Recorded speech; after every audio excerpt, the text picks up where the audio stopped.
విచ్చేసిన మీ అందరి అభిమాన నాయకుడు, మాకు అత్యంత ప్రీతిపాత్రమైన నాయకుడు,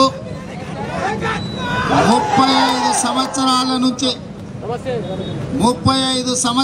నుంచి వారు మీ సేవలో మీరు గెలిపించినా మీరు ఓడించినా ఆశీర్వాదంగానే భావించి కష్ట సుఖాలలో మీ కుటుంబ సభ్యుడిగా ఉన్న షబ్బీర్ అన్న కోసం ఇవాళ కాంగ్రెస్ పార్టీ ప్రాణ సమానులైన ప్రతి ఒక్క కార్యకర్తకు హృదయపూర్వకంగా నమస్కారాలు తెలియజేస్తున్నా. మిత్రులారా, నేను ఇక్కడ ఎక్కువ తక్కువ మాట్లాడదలుచుకోలేదు. ప్రధానంగా రెండు అంశాలను ప్రస్తావించదలుచుకున్నా.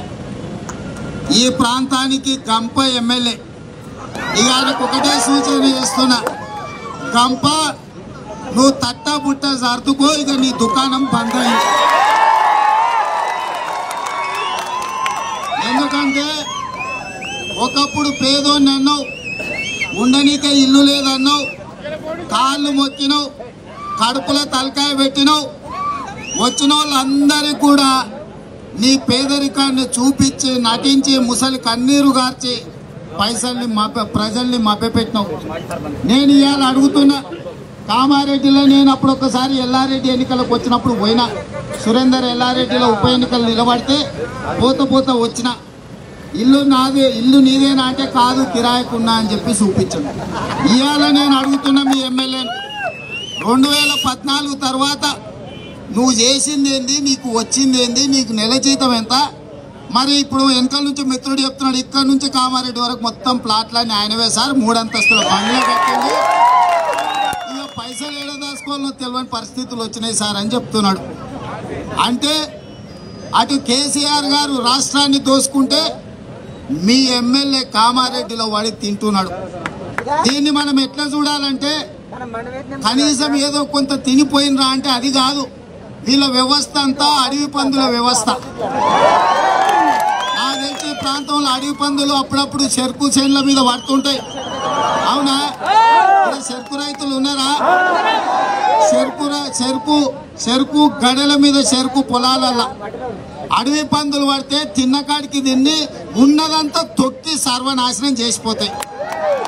ఇవాళ టీఆర్ఎస్ నాయకులు చెరుకు తోటల మీద అడవి పందులు పడ్డట్టు తెలంగాణ రాష్ట్రం మీద పడి తిన్నకాడికి తిని దోసిన కాడికి దోసి మిగిలిందంతా ఇవ్వనికి అక్కరకు రాకుండా సర్వనాశనం చేసిపోవడానికి కంకణం కట్టుకొని ముందు. మరి మా రైతులు అడవి పందులకు పొద్దుపూట అంటే మీరు కాపలా ఉంటారు, రాత్రిపూట వచ్చి చెరుకు తోట పాడు చేయకుండా ఉండడానికి కరెంటు తీగలు పెడుతురా? మరి 6 నెలలకు ఒకసారి పండించుకునే పంటనే తొక్కి నాశనం చేసి తిని పారిపోయి అడవి పందులకు కరెంటు తీగలు అడ్డం కట్టి కాపాడుకుంటుంటే మన భవిష్యత్ తరాల కోసం తెలంగాణని కాపాడాల్సిన బాధ్యత మనకు లేదా?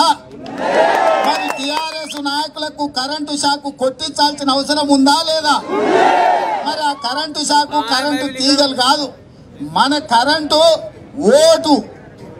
ఆ ఓటు అనేది చెయ్యి గుర్తు మీద వేసి షబ్బీర్ బాయ్ని గెలిపిస్తే ఈ రాష్ట్రంలో 1ో 2ో స్థానంలో ఉంటాడు.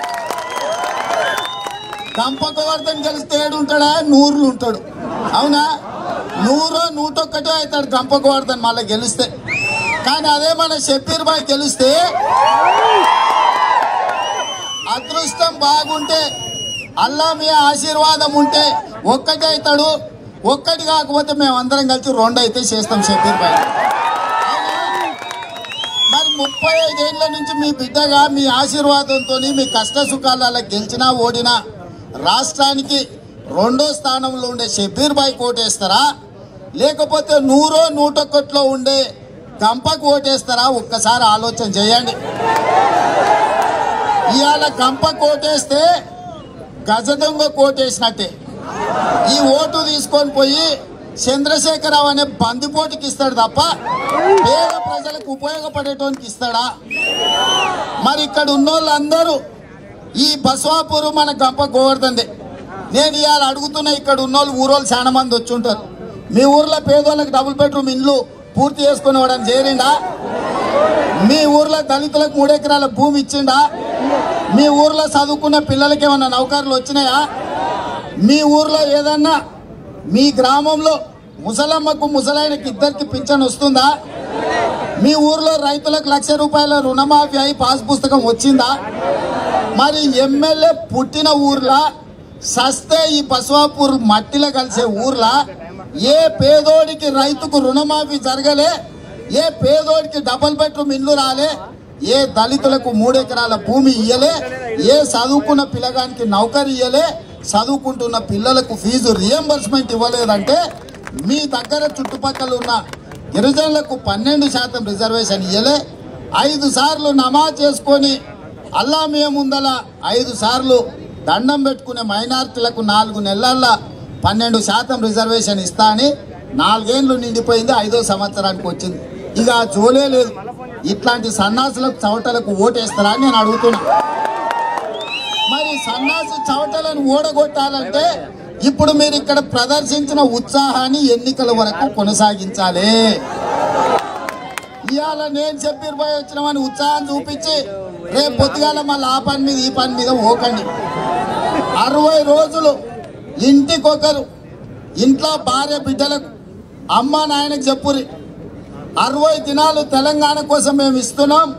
ఈ తెలంగాణను కాపాడడానికి సైనికులుగా పనిచేస్తున్నాం. ఇంటికి వచ్చినప్పుడు వచ్చినాం, దొరికినప్పుడు తింటాం. మా గురించి ఆలోచన చేయకండి.